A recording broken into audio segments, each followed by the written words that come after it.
A very warm welcome to SVC College Group of Engineering. A very warm welcome to all the students of here today who are being a part of this career opportunities for study abroad. I'm sure that it should be definitely a good kind of an information system, information session for all you all. But I would request all of you all to probably ask all your questions through the chat screen at the end of the session.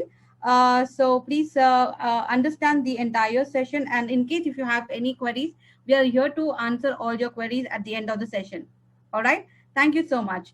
A little brief information about myself. I'm Shabnam Banu. I'm the National Admissions Manager for Manya, the education system.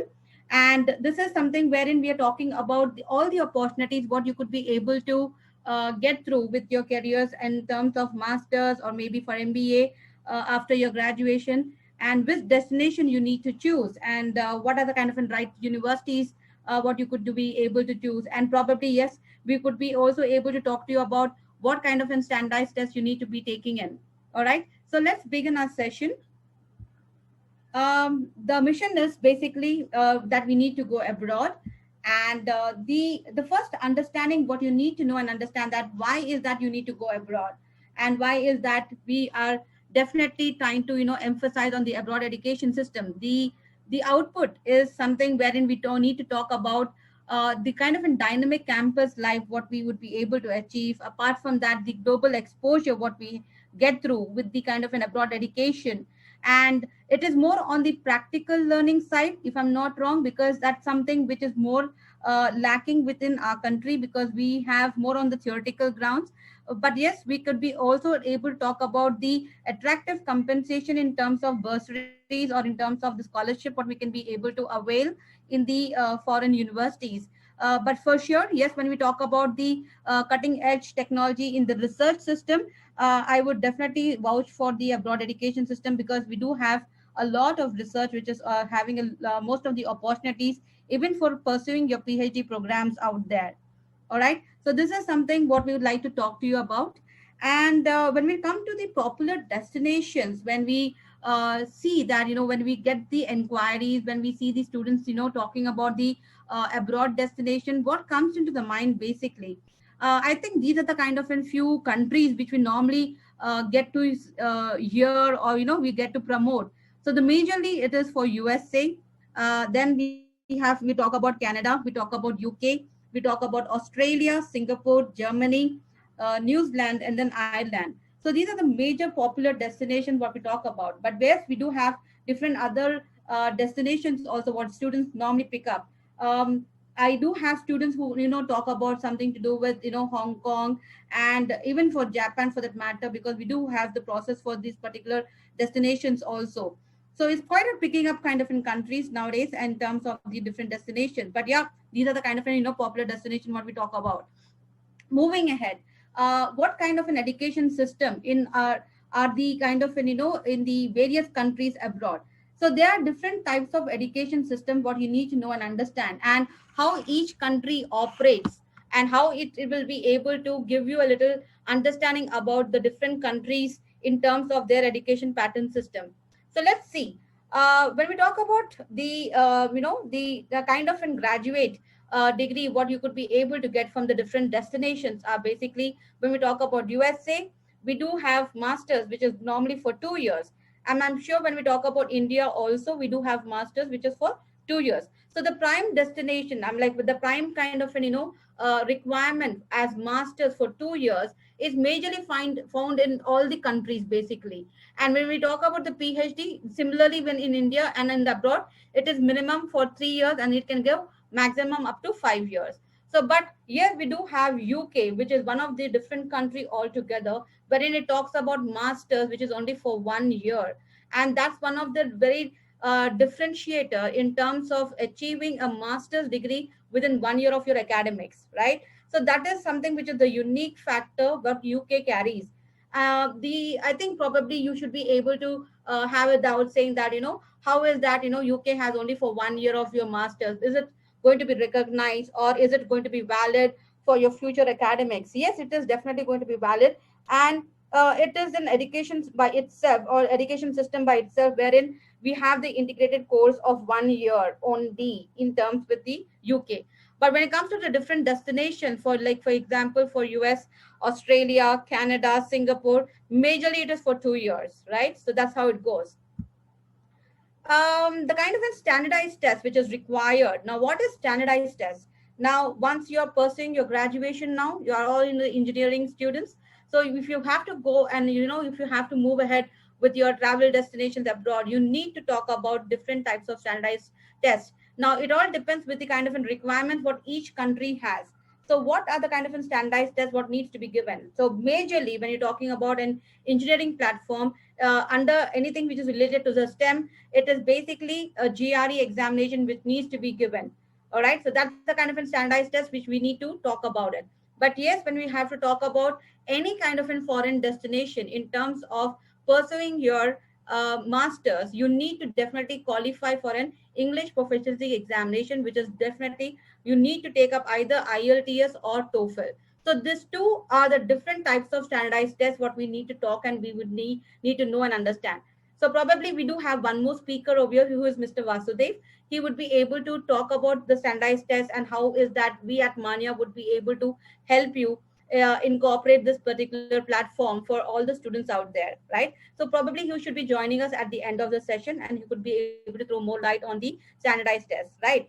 So when we talk about USA, we would say that in USA you need to take up a GRE, and it is a must. It is a must because it will definitely carry a lot of weightage in your profile building in case of your analysis to be done in terms of your application process, right? So you need to take up GRE, but and of course, yes, you should be talking about taking up a TOEFL or an IELTS again as a must. So these are the kind of requirements when we talk about anything which is related to the STEM courses. Yes, we also talk about GMAT. GMAT is basically which is talking about anything which is related to the business schools basically.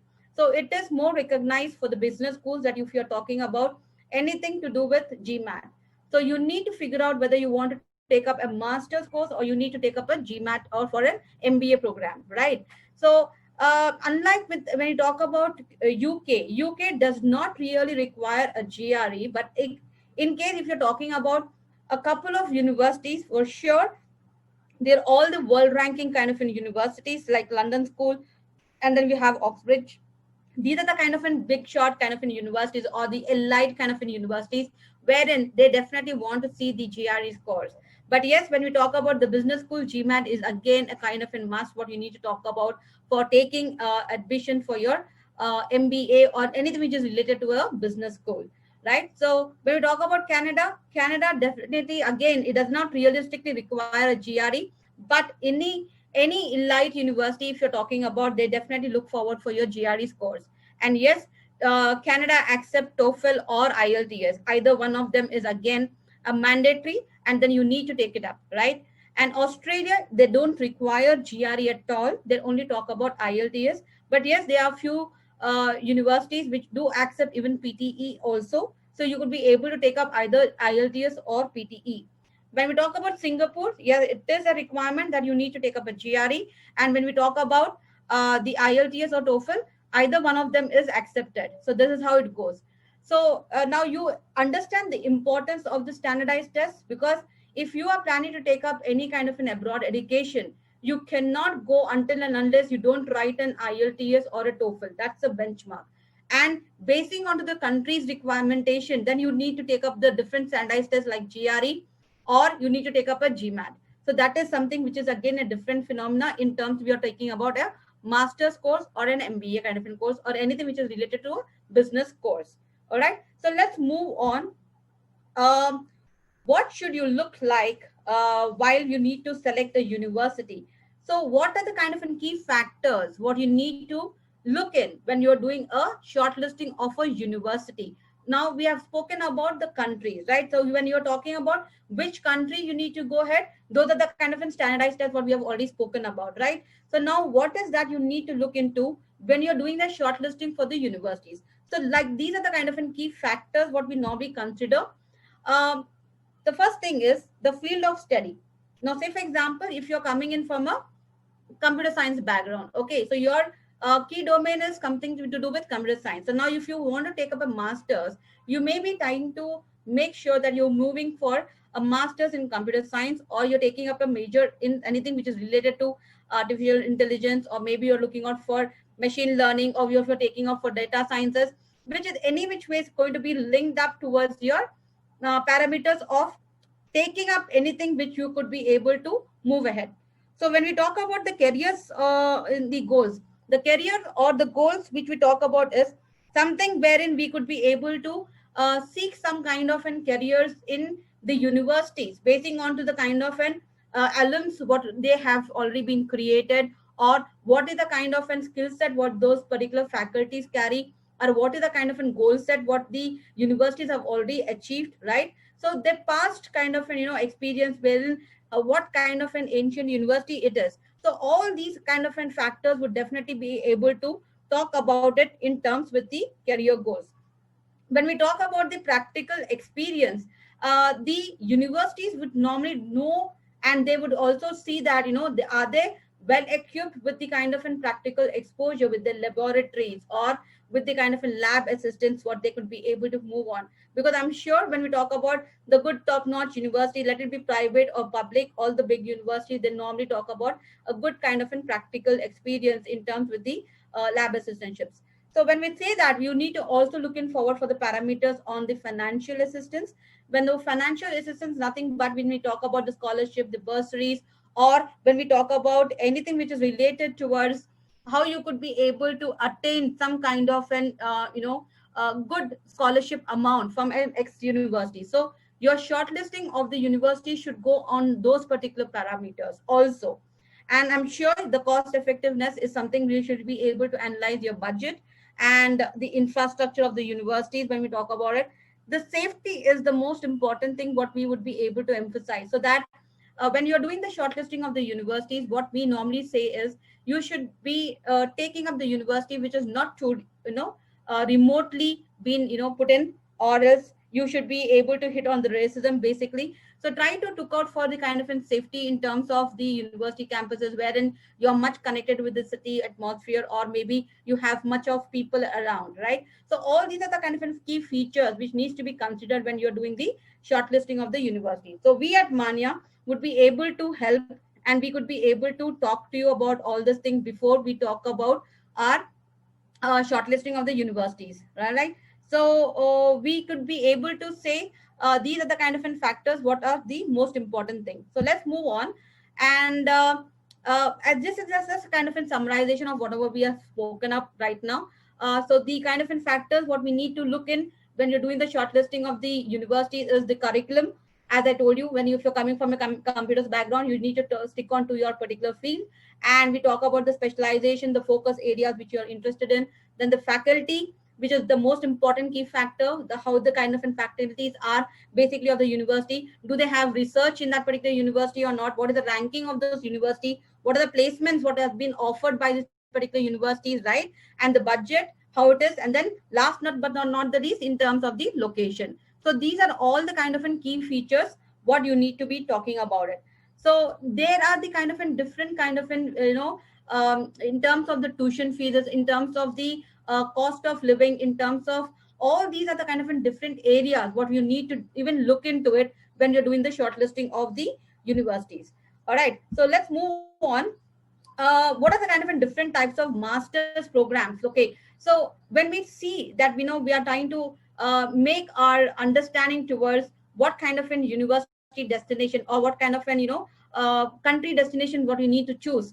So say for example, if I have a student who is coming from a mechanical background, all right, so the moment we talk about mechanical student, what comes into their mind is majorly it is a German kind of an university is what they're normally looking forward. So Germany is always on their priority, because that's where they all want to go. All the people who are looking out from the field of mechanical engineering towards automotive or anything which is related to your field of subject, so you look out for your Germany as your destination. So when we have to talk about US as a destination, right, the first preference is normally USA, because the kind of an universities or the kind of an alums or the kind of an courses which are being offered by the universities out there, they have ample number of different specialization, and the curriculums have been world ranked, in terms of the recognitions also, that they stand good, and in terms of their grants on their scholarship is also very heavy. So when you talk about the scholarship, when you talk about the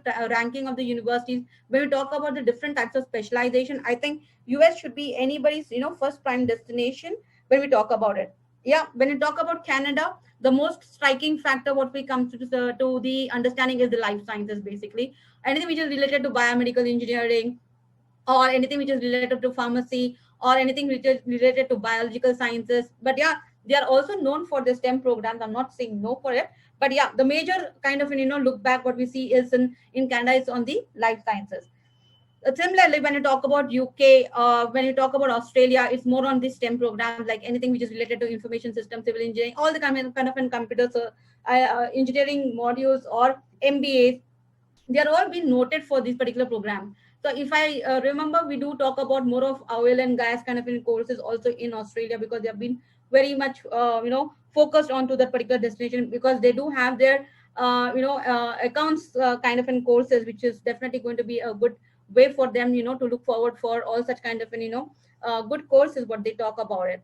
And last but not the least, when we talk about Europe, Europe is more into us the fashion designing courses, or anything to do with more of the architectural courses, or anything which is related to arts and arts and kind of cultural sciences, what we could normally call it as, or anything which is related to the sports management or economics, or the MBAs. They are more popular with UK. So these are the kind of courses what are popular with the destinations, basically, right? So let's move on. I think now you have a kind of a little idea on how you need to shortlist a country for yourself, and how you could be able to shape up the different universities when we have again narrow it down in terms of the shortlisting of the university. So first is your country destination. You can be able to pick up if you fall under any one of the categories over here today. So you should be able to pick up the countries from them, and then we should be able to move on to your next prime destinations, right? So that's how it goes. So when we talk about the different types of courses, as I told you, we have all this kind of in courses, and I'm sure you should be all knowing about it. And this is all in the screen out there, so you should be in a position to take it further. Anything which is related to electrical engineering or mechanical engineering or aerospace, biotechnological, biomedical, or anything which is related to MIM or MIS or engineering management, all that is something that we can be able to talk about it. All right, so that's how it goes. And when we talk about uh, we could say that when we talk about the different kind of in countries, when you shortlist your countries for yourself, so when is that you need to start pushing in your application, or what is the kind of an application process in terms of the deadlines or in terms of the process lines. So what we say is we should be in a position to talk about talking in terms with the right time to do the start of the processing, or what are the kind of an intakes what we talk about it. So you do have two major intakes for any of the different countries, right? So when you talk about India, the major intake time is fall, because our all the curriculum start in the month of August. That's how it goes. So when we say that we should be able to look forward for your destination to start up or to begin up in India is majorly in the month of August, September. That's your kind of in classes when we start up, right? So in the process for the foreign education, we do have two intakes, the fall as well as the spring. But when we talk about the major intake, it's always going to be fall, right? So that's something which we talk about the August, September intake for any country, basically. And when you talk about spring intake is basically always a smaller intake. But yes, when we talk about the smaller intake, you do have an opportunity to get into that particular intake also, in case if you miss out on your fall intake due to any of your reasons, basically, right? So when is that you need to start doing the process. Now say for example, if I'm having the fourth year students are available here in my discussion today, if you're planning to go for the fall intake, so what is your fall intake? We're talking about next August, September 2021 intake, right? Now we are in 2020, and when in 2020, now the month is basically August ending, so we are going to hit on to the September. Now, say for example, if the student starts thinking now that you want to go for a September 2021 intake, Now you see how you are lacking up in terms of the timeline. So let us take an example of this particular graph, and let's see how we could be able to explain you to you. All right. So now when you see the graph, okay, when you're talking about the fall intake, now from when is that you need to start up with your process? So basically, the student who are planning to go for the fall intake, you should have started your time frame from March itself. So March till June, you should have taken your test prep preparation, saying like you need to talk about your IELTS coaching or GRE2 coaching or GMAT coaching. So all your coaching should have taken up in the month of from March till June, and then you're ready with your scores. Now the shortlisting of the universities would basically start up from the month of May till October. So now this is the time frame. Now we are in the month, we're heading towards the month of September. Now the September month is basically in terms of, now you have your scores ready, you have all your documentation ready, you have everything is been in the time frame, and now you're doing the shortlisting of the universities. Now the intake is ready to hit in the month of October. That means the deadlines or the kind of an entry system of all these particular countries, the application process will begin in the month of October itself. So October, your push on your application starts up, and you have deadlines till somewhere around till January, right? From October till Jan is a kind of a time for pushing your application, and then you're completing your application process. And then after Jan, then you need to take up a break because you are doing nothing but only waiting for your admits to come in. So the admits normally come in from the month of late of Jan or late of Feb. That's a kind of an intake time wherein you can see the admission decisions coming in from the respective universities, whatever you have applied in the month of, from the month of October till Jan. So once your decisions are being out, then you start preparing them to apply for the student visa, right? So your decision is being taken up with your university, then you start submitting your decision to your university. Yes, yeah, I will be able to move in with this particular university. Paying of tuition fees is already been done, and now you are doing your preparation for your visa. So once your visa is in hand, then you start about, and then you target about pre-departure orientation session, which Manya does conduct every intake. So every intake we have a pre-departure orientation wherein we invite your parents, where we talk about all the students with the different destinations also, so that we are all on the same boat. We're all there to support you and give you an understanding about what are the do's and don'ts when you're traveling abroad. And maybe we also talk about what you need to carry in your luggage, right? Because you should not be able to be in a panicking situation at the airports or at your pickup points there. So you should be totally in the control, and then you should know about the whereabouts. So the pre-departure session basically about all these particular things, where we try to emphasize about how the country is, and then what are the kind of steps what you need to take up, and how you need to start looking out for your jobs, and then how you need to settle down with your universities. What are the kind of requirements what you need to do for your pre-enrollments of your orientation sessions over there. So everything will be covered up in this particular pre-departure session. All right. So let's move on. So now the final kind of an understanding towards this particular slide is what I would like to talk to you about is, in case if you're planning to go for September 2021 intake, you're still on time, and I want you to start up with your application process, not taking up a further single day as a delay. For the ones who are planning for 2022 intake also, I would request them to start the application process from now. It's not about sending the application to the respective universities now. No, not that. But you could be able to start doing your profile building activities. I'll be coming down to the next slide in that particular aspect. What is that you need to do in case if you're having to start up your admission process from now itself for a 2022 intake also. All right. So let's move on to the next slide. Um, what are the kind of factors which will normally influence in terms of the admission decision? Now that's a good thing, because you need to know and understand what kind of documentation goes in when you're trying to talk about the complete set of admission checklist. So the first thing is basically you need to talk about your GRE, and then you need to talk about your IELTS or TOEFL, whatever examination you have given in, basing on your country what you're chosen, right?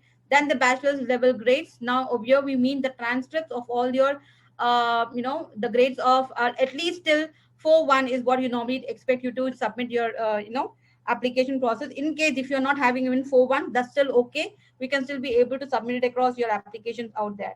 So we want even your projects, internships, or any kind of papers which we talk about normally is your publication papers of your. So in case if the students have already submitted any kind of in research papers, proposals, or internships with different organization, or with any kind of in different topics wherein you have already done some kind of an additional courses and all these are a part and parcel of your applications. Please be clear about it, because all these are also the important key factors for your admission decision, right? So now, last but not the least, when we talk about your application checklist, statement of purpose, resume, and letter of recommendation, these are the kind of key factors what needs to be definitely talking about, how you would be able to do and how we could be able to talk about it, because this is something wherein we talk about how you could be able to write, and what is that you would be able to write in terms of statement of purpose, because statement of purpose contains your entire understanding about how you have been able to shape up your career to come to an destination, or to come to an understanding towards a university requirement. What kind of an support did you get from your from your, maybe from your college, or maybe from your different kind of an goal set whatever you have made for your future planning. So take example, all your extracurricular activities whatever you have done, say for example anything kind of an hobby what you have taken it up, and then that hobby has been incorporated into some kind of a different achievement whatever you have done. So all this is a kind of an part and parcel about your careers in shaping up for a statement of purpose, because everything would be mentioned in this particular documentation, and this is something wherein you're talking about who you are and then what is your goal set ultimately. So we would like to emphasize more on your statement of purpose, because it's one of the key factor for your admission decision. All right, so moving on to the next slide.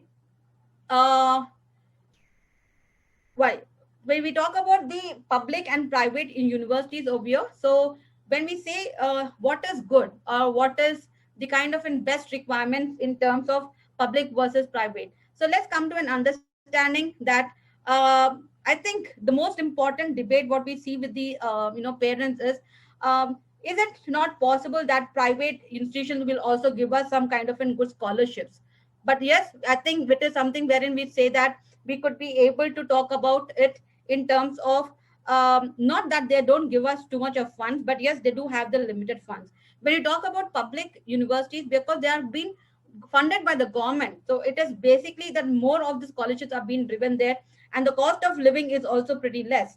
So in terms with the universities, in terms of with the kind of the research proposals whatever we normally talk about it, it's all in a very decent way when you talk about all this particular different universities altogether in the public segment, right? So that's how we normally talk about the public versus private. So while working, I think you should be talking about how you could be able to do some kind of an part-time jobs. I think we know that we all come from an middle class families or from the upper middle class families, right? So I think it is important that we need to talk about how you could be able to do some kind of an work while you're studying there. So every country normally has a kind of an expectation in terms of how you could be able to do a part-time kind of a job. So it is basically 20 hours of work permit is normally being given per week for the students basically, but they don't want to extend that particular 20 hours of work limit for sure. And this is only going to be helpful for you to pay up your bills, probably to pay up your rents and all that. So do not expect that in this particular budget you should be able to cover up your tuition fees. That's a wrong assumption, and we would like to definitely correct it out over here.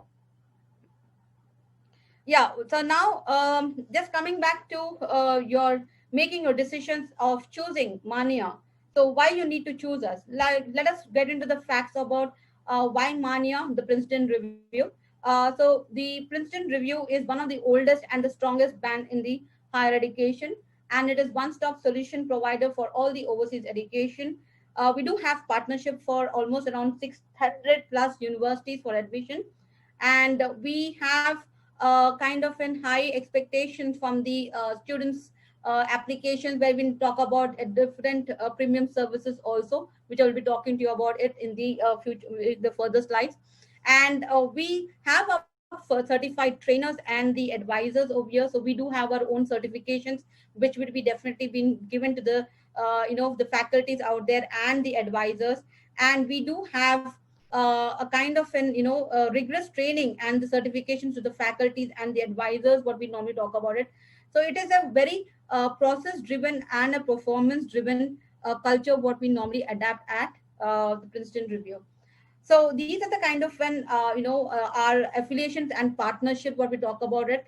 So we are AIRC certified, and then we are Cambridge certified, British Council, IDP, then HDFC in terms of the loans, and one thing is also one of the kind of an education loan provider. So in case if the students are trying to seek education loans, and if you're able to talk about it with your parents, and then you could be able to say them that yes, Manya does have a tie-up along with the good banks who could be able to help and support the students to get education loans also. So that's also one of our services what we could be able to provide to our students.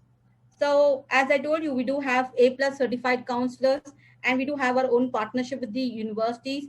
And we talk about giving assistantship and in terms of bank drafts, or in terms of resume writing, in terms of application writing, in terms of SOP writing assistance, as well as we talk about letter of recommendation, how it needs to be given to the respective students.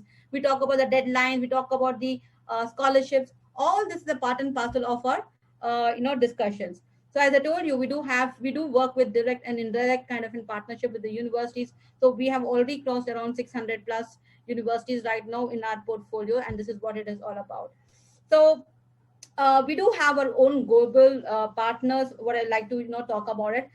So we have a tie-up with Cambridge, as I told you already, and we do are also a part of British Council.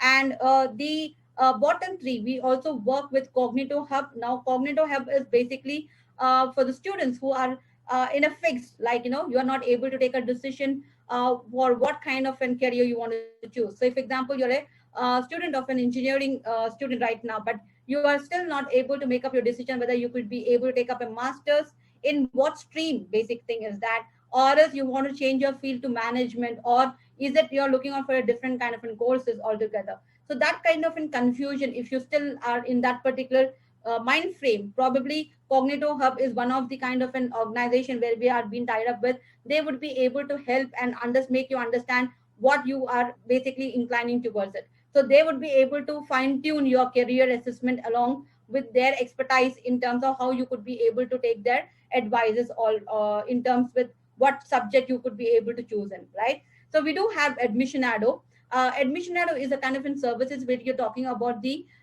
tops kind of an ranking universities. In case if you're having a good GPA, and then you want to push in your application to the top elite schools, I think their services would also be definitely being able to be considered, because in Admissionado you have the alums of the top 20 schools basically, and then who are the ones who are able to talk about the application process directly with you. So we do have the alumni of maybe from MIT to the Ivy Leagues, and maybe something to do with the top elite 20 universities. So these alums would definitely be able to come in picture directly with you guys, and they could be able to give you some kind of guidance and support on the application process and how you need to submit with your editing process of your SOP writing and all. So they would be able to do the end-to-end kind of process for the application services for the respective elite universities altogether.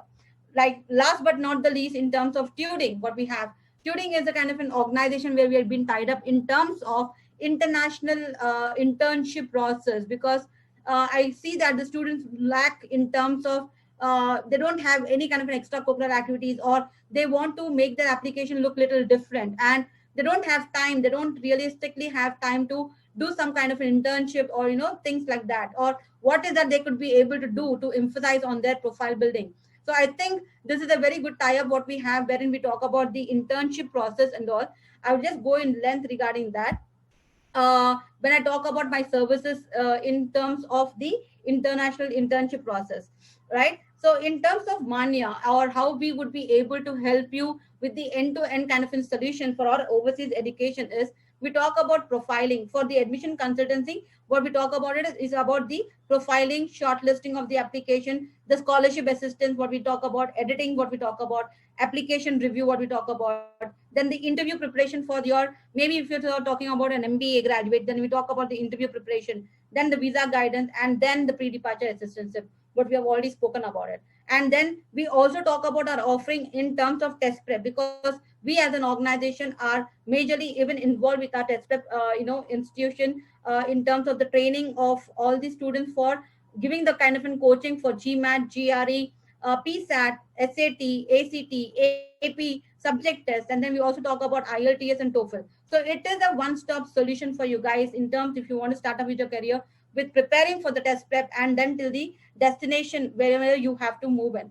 And in terms of our value added services, what we will talk about our English language training, the career counseling, the vocabulary building, and we talk about the research guidance and the mentorship and the education loan. And then last but not the least, even the student insurance is also is something what we talk about it. So these are the offerings. So when we talk about our services, now in services, the career assessment, I would like to emphasize on this particular bit over here. When we talk about the career assistant, the first slide over here, we talk about career counseling and assessment, right? And we talk about the international internship program. So let me just take you to a little understanding on the international internship program over here. Now, this international internship is basically, it is an opportunity for you to earn a recommendation letter from the mentors of the top good 20 schools. Now, the mentors are nothing but you are trying to get in touch with directly with the top good faculties in your specialization areas, and there is an opportunity for you to get a letter of recommendation from this particular university's representatives, or maybe from your top good professors out there. And then it is an open opportunity for you to network along with them. Then you could be able to talk and identify how you could be able to shape up with your careers and all that. So the most important thing is it will be able to help you build your global profiling, because when you're targeting for the elite universities, you need to have some kind of an global kind of an exposure, because I'm not sure how many students would be able to even emphasize on any such kind of an global exposure within our own country, because you will be able to talk about anything which is related to a national level or state level kind of in competition. But when you have to recognize yourself globally, it is not so easy. But we are trying to get this particular platform to your doorstep so that you could be able to avail that kind of assistantship from by getting the benefit out of this particular option which is being given to you. So this particular professor, they will be able to work one-on-one with you. I'm like, you would be able to work one-on-one with the top university professor who is basically maybe a professor, a researcher, or a scholar, or a good business leader. So you could be able to expand your knowledge on an academic subject what you're taking up, and in real have a world research project which you could be able to do along with this particular elite professors. So it is something which is a very good input kind of a thing, wherein it is having a knowledge sharing kind of an activity, and you could be able to talk about and competing along with the global profiling and among the other students.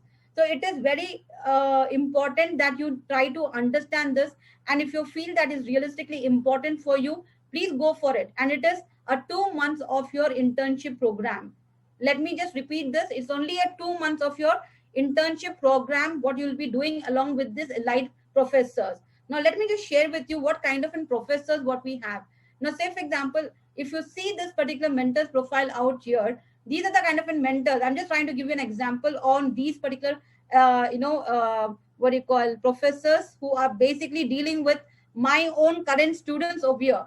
Now the first slide, for the first phase what you see on the slide over here is Dr. Peter Kemperthorne. He is an MIT professor, and he is a teaching professor of MIT. So I have my students who are working along with all these particular professors purely along with them, and then they have taken the mentorship for 2 months, and then they have their certifications also in hand. So now when you talk about this internship program along with this particular professors, and at the end of your total 2 months of your internship, what is that you get in return? You will be able to get in return a course completion of your certification from this particular faculties out here, who could be able to undersign their name and the signature, saying that this particular student had been my under my guidance and expertise, that he has been able to successfully complete this particular project. And this particular professor also would be in a position to give you a letter of recommendation also to you, which will be able to support you to get a good kind of an existence in your letter of recommendations along with your own professors of your institutions. So now you see, it is definitely a kind of in profile building activities. I'm sure you would definitely be able to want to have such kind of a recommendation letters from the professors who are coming from Yale, from Columbia, or maybe from Tufts, maybe from a kind of an NYU kind of an university. I think it's a kind of a really fabulous experience what my students have already shared with us.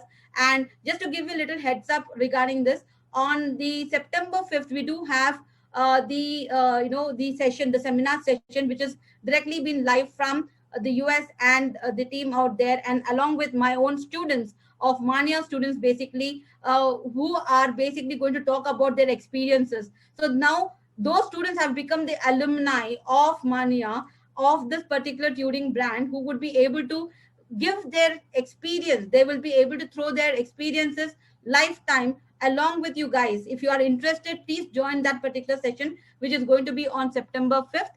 And this is something wherein you could be able to see on a website of Manya. And I would request you all to register online on the registration on a website, and you could be able to hear them out talking their life examples, life sharing of their experiences. And I'm sure you could be able to get some kind of a value addition support towards your own profile.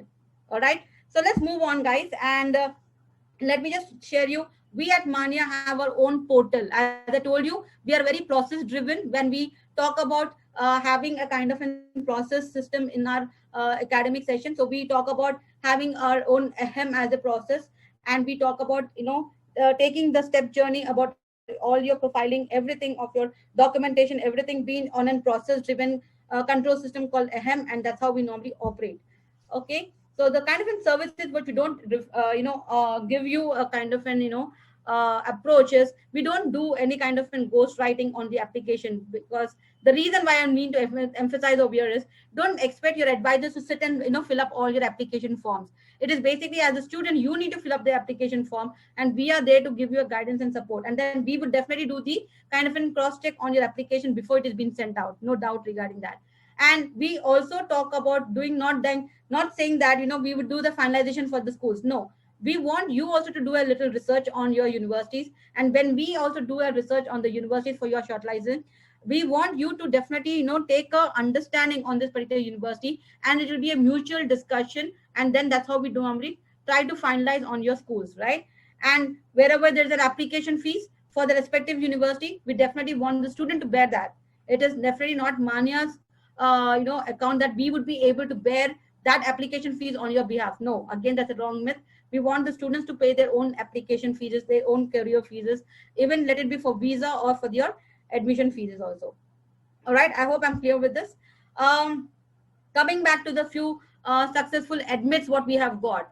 Now, our admits are basically, when we talk about it, we talk about from the top-notch schools to the low-profile universities also. So our services are basically where we have a stretch of all the top admits. Now, say for example, in the top admits, we have admits from MIT, we have admits from the Ivy League, we have the admits from maybe from University of Oxford, we have Carnegie Mellon, we have University of Cambridge, then Duke, then Boston University, then we have from Lancaster University, from Manchester, maybe from Penn, we have from Imperial, from King's College London, then we have from Harvard, then we have from Singapore, they are Nanyang, and from ISB, from the Indian Institution of Business over here also. So it is basically like they have been spread all over the world, and we have our own top admits also, guys. So if you are aiming to hit on the top universities, then yes, you are in the right place, and we could be able to honor you with your admits out there.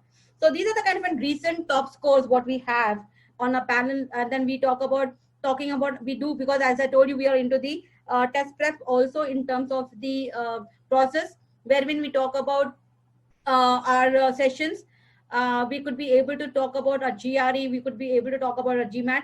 So these are the kind of top score what you just see on the screens out there.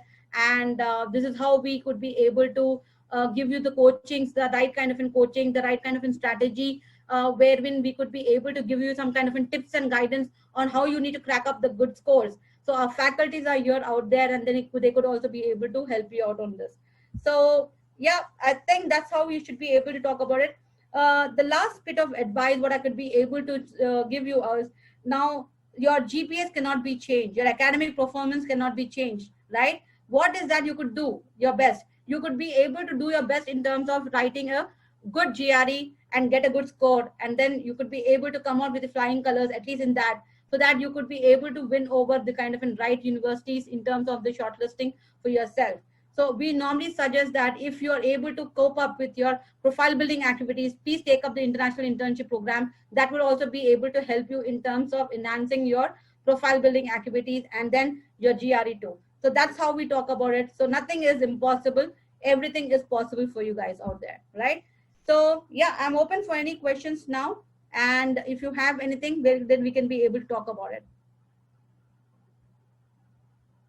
So if you have any question, guys, I think you could be able to talk in the chat screen and I would be able to answer it out for you. Okay, I have a question coming in from Gitanjali. What is the fee structure for GRE coaching? I think we have Mr. Vasudev on this particular platform. I think he would be one of the right person who could be able to coordinate on this. Over to you, Vasu, for this particular question. Yeah. Mr. Vasu is our regional head, and he is the one who talks. He's the one who is the operational head for AP and Telangana, and also he handles East.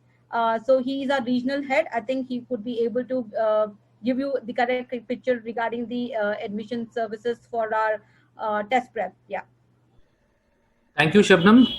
Very good evening to all the students of SV campus, and it was great interacting with the students here. Though the turnout is quite low, we would like to discuss with the management and also understand what's the challenge and how we can conduct a repeat of this session and so on. Coming to the questions related to GRE, I would like to add up that we are operating from Tirupati. And we have got a well-reputed team and staff and the management over there, and we conduct classes on both the dual platforms. That is one, if there is no COVID, we would rather conduct the classroom-based programs. But however, last 6 months, understanding the ground realities and the safety measures, and also following the government norms and rules, we are conducting the face-to-face live online classes. This is the way campus connects are happening now. So fees, the GRE program, what are the takeaways which we get is, whether it is an online or a classroom, you have got two trainers who would be allocated for GRE. As you all know that GRE is for 340 marks, 170 comes from math, 170 comes from verbal. So the training delivery would be purely based on the Princeton Review platform. Every student gets the portal access for 6 months. That is where you get the entire practice sessions, drills, assignments, everything from the teaching techniques point of view, and official materials and course guides which will come from US, that is from the Princeton Review Press. And student gets an access of classroom training either online or offline. Student gets a physical material. Student also gets a 6 months of portal access. Ultimately, what happens is that the intention of the exam is to test your techniques. So we teach the techniques. The trainers are certified trainers. They themselves follow a very stringent and rigorous screening methods. Not anybody good in maths, not anybody good in English can just be certified as a Princeton Review faculty. So the one who clears all those certifications are the ones who are going to be on rolls as the faculties for GRE coaching. So the delivery will have around eight classes of quant and 8 classes of verbal. And every student, first initially what we do is we take up a diagnostic test, and the purpose of the diagnostic test is that different students come with different backgrounds. Different students have with a different ambition to go into a top-notch college or a mediocre college and so on. So the requirements of every student is not same. Some student might feel that for me getting a 310 is sufficient. Some student might feel that 320 is required minimum for me to go into a campus of my choice, of my dream university, and also I would like to get additional funding. So the beauty of a GRE exam is that the more you score, you have a choice of taking scholarships from the universities where you tend to apply. So as Ms. Shabnam has already discussed, the quality of the profile is purely based on certain parameters. Of course, your college academics, your extracurricular activities, and your standardized test scores, whether it is a GRE or a GMAT. If you go for a master's program, it is GRE. If you prefer to go for a management program, you take up an MBA. Irrespective of a master's or an MBA, you are going to English speaking country, so obviously you need to have your IELTS or TOEFL test scores. So these standardized test scores play a very important role in ensuring that you try to push yourself into some better ranked universities, and also a better score will always land up in getting some scholarships if required.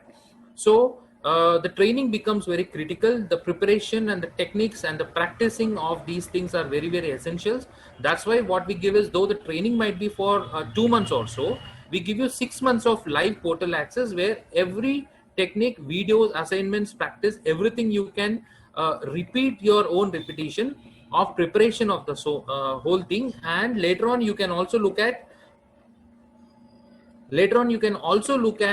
consulting the trainers for backup of your classes repetition. So we get a lot of support which is given, what we call as an unlimited extra help session. And with this type of support, we try to land up giving students some of the good scores of their desired output, and that's how we proceed. So if we compare the fee structure, the fees cost of delivery at nearest metro from Tirupati, if it is a Chennai or Bangalore, it would be definitely the cost of service delivery would be relatively high. But at Tirupati, we charge the fees for around 15,000, which will cover all the contents, all the BOGs which we are talking about. I hope I've answered with a bit of background on why the fees is like that and how it is lesser than the nearest metro, and what are the benefits and advantages which the student is going to have it. In addition to this, I would also like to add on saying that the student who is currently in second year, so second year or 3.1 or 3.2, ultimately the student has to take a choice before he actually enters into the final year. You can look at the plan A, that is campus recruitment, or you can look at plan B, that is I would like to say no to my jobs right now. Things are not okay. Lot of recession, lot of layoffs. Therefore, let me not waste my time sitting idle at home. The plan B, which actually becomes a main plan, is that let us invest next couple of years, not hunting for jobs here and there, rather than utilizing the next 2 years in doing some good academic skill development and improve our professional degrees, increase our qualifications by taking up a master's program. That's what we are talking about. And any student who is having a master's degree 2 years down the line would always have the advantage of coming back to the same industry in such a way that this particular option will ensure that you are not having any setback in terms of qualification. Most of the BTech students, what happens is, once you get a job, you feel happy about it, but 2 years, 3 years, 5 years down the line, when you think of growing up the ladder in the organization, you will again face a very hard call with the HRs saying that I just cannot promote you as a project manager or a team lead or a project head. It's only because end of the day you're just a normal degree holder. How can you become a team lead for a team of 100 software professionals, and all of them are from probably IITs, IIMs, and so on? So academic qualification will become a big setback, if not immediately after the college, but definitely 5 years down the line. So anticipating all those things, if we can just scale up the qualifications right now, park your options. I'm just telling as a discussion, park your options of immediately running elsewhere for jobs. Rather invest your next 2 years in taking up this international additional degree qualifications of a post graduation. It would be a lifetime settlement plan, and you would never face a question in future stating that your qualification is a setback for your growth in your organization. Therefore, the need for academic qualification abroad is definitely one of the prime option in the current scenario. We have to keep that as a first option and then proceed. If some students feel that okay, I'm not decided whether it is a job for me or it is an additional degree for us, But still, one thing is common for every audience of this program. Whether you want to go for a job or whether you want to go for your higher studies, your effective communication skills, your spoken English skills, or your presentability skills, all these skills are going to be very, very important, because end of the day, you want to apply for a visa, it is you who are going to talk. You want to apply for a job, it is you who are going to defend your skills. So no matter what skill sets you are having, until unless you are not having a good presentation skills, it is definitely going to be a setback for any type of a future career after your college plans. So right now, my second important recommendation would be that improve your communication skills in all the different ways. Communication skill doesn't mean that you need to speak a fast English or a posh English. It all depends upon what are the skill sets which are required for effective interaction at a interview podium, or it could be for a visa interview.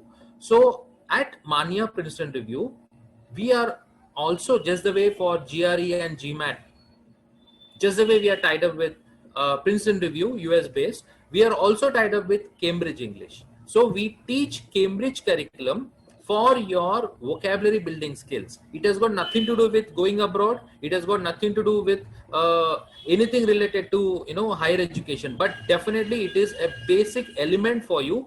It is something like a surviving skills. So there are almost, if I get into a little bit deep, we have options which will talk about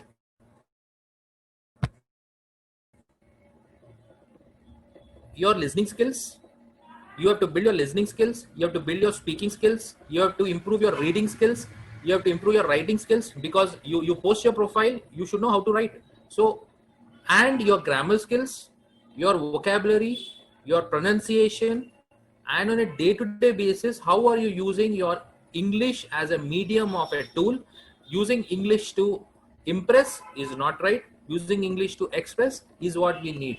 So we have a very beautiful program which is in line with Cambridge, and the advantage would be that all the skills which we are talking about, your listening, reading, writing, speaking, grammar, vocabulary, pronunciation, and day-to-day usage of English, all these 8 elements are part of this beautiful curriculum.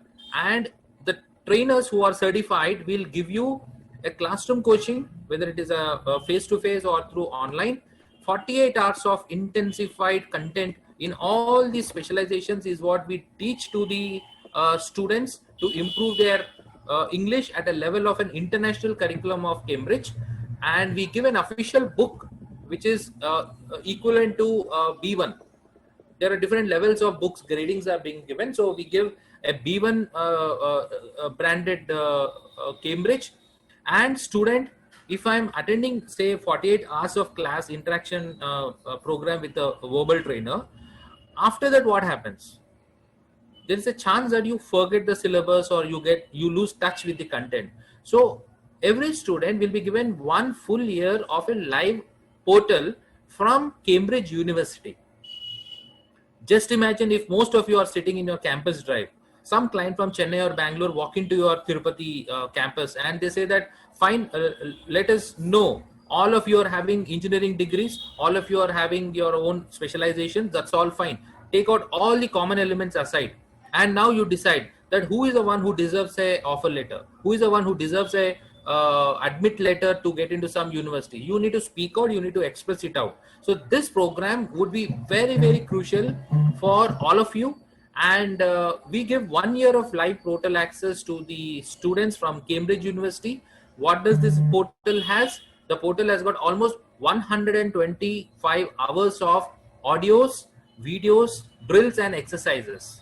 So if you are putting yourself into these many skill building programs, absolutely you are going to not only get the development which you yourself can feel it, experience it and present it.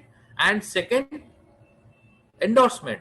Cambridge gives you a certificate saying that this student is academically qualified, technically is an engineering graduate in say mechanical, civil, electrical, electronic, whatever.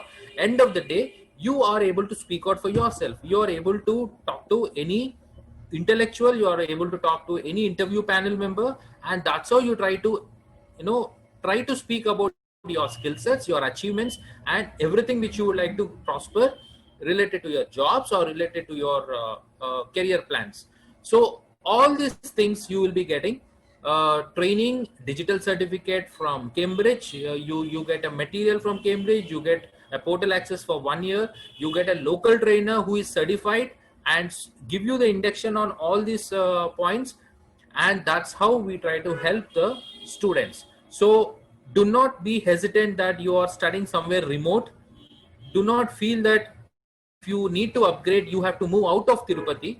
Absolutely not. World reputed Princeton Review, which is a US based, has come to India. Last 17, 18 years, we are the authorized pan India franchisee partners, and everything is now available at your doorsteps in the form of Manya brand. And we are very much locally present in Tirupati. This is an advantage where you can take up the option and think about your placements, think about your career upgradations. English is very much required, and English where you have some international brand which endorses your profile. And when you speak about yourself, your profile, your resume should talk about that. Yes, I can take up all these challenges because I'm good in my effective speaking skills, and there should be somebody to give you the certification, so you get a certificate. So all these things are going to help you. And please take my word, you should not try to park all these plans after you complete your engineering. In fact, you should finish off by the time you are done with your second year, third year, and max 4-1. You should be very clear that where you would like to go. You want to go for jobs, you want to go for higher education, or you want to try both. For both activities, your English empowerment is very, very important, right? So be it GRE or IELTS or GMAT, that is for study abroad. Looking into processing, that is your second plan.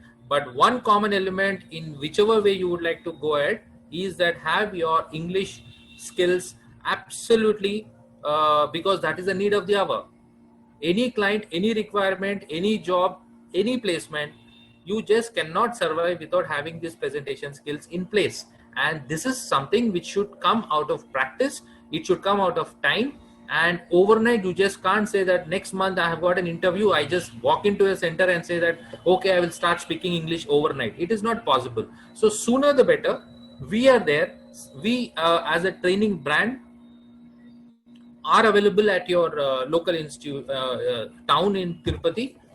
So the brand comes to your town, so you do not have to move out of your town and travel to Chennai or Bangalore and stay for 2 months and then waste your money in travel, your stay, your food, and away from your family. So whatever money you waste there in all these miscellaneous activities, in fact you can save it and utilize the same money for getting your skills updated, staying within your local town. So you can get in touch with our Manya local office, which is there in Tirupati. Dr. Ramkumar is the director of this particular branch, and he heads the brand over there.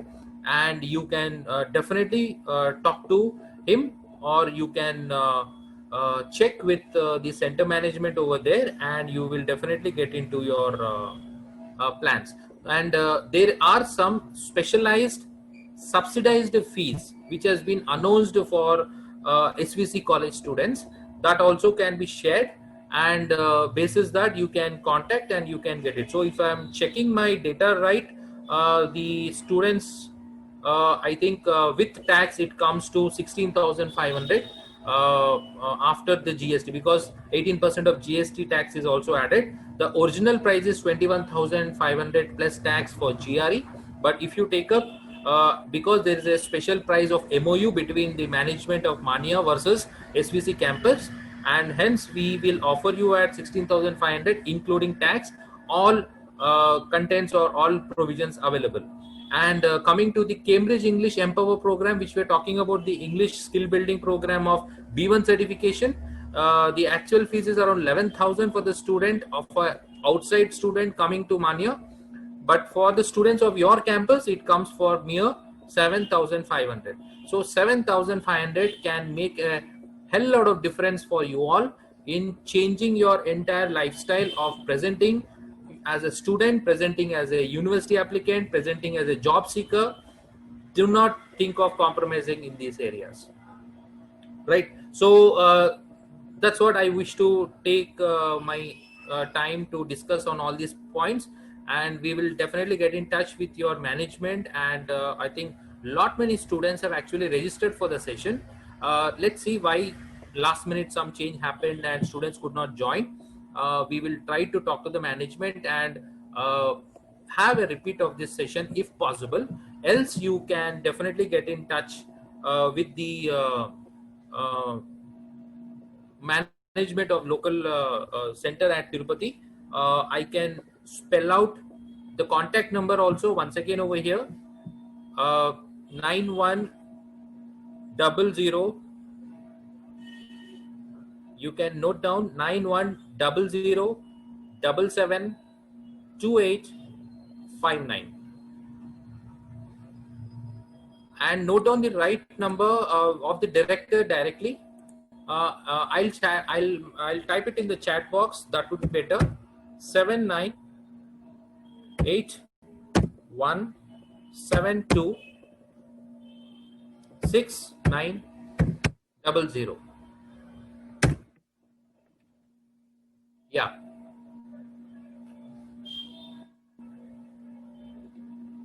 7981726900. So that's it from our end. Thank you, Shabnam, for giving a wonderful session on the overview on the universities and how the checklists are being planned and what are the timelines and guidelines. I'm sure the students would like to take all those insights and points and share it across to the other friends. Please note down of all these numbers, guys, and we will see what best can be done in future. You can just ping to these numbers and we can have a personalized discussion with each one of you and take your personal interest levels and then work and see what best we can do for your future career development. Thank you and wish you all the very best. Thank you, students, and all the very best. Thank you, Mr. Vasudev, for giving this wonderful discussion about the understanding on the test prep. So that's how it goes. Thank you so much, guys.